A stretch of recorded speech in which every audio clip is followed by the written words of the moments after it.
భోగేశ్వరం క్షేత్రంలో వెలిసిన భోగేశ్వర స్వామిపై సూర్యకిరణాలు తాకటం పలువురిని ఆశ్చర్యానికి గురిచేసింది.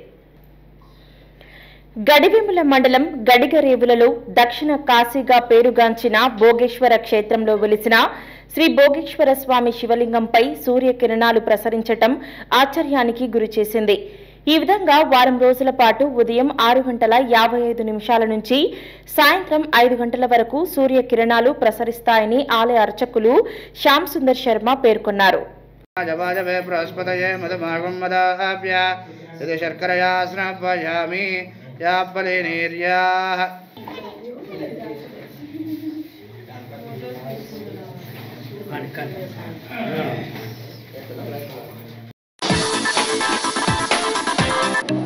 Hi and subscribe to Nandyala Communication.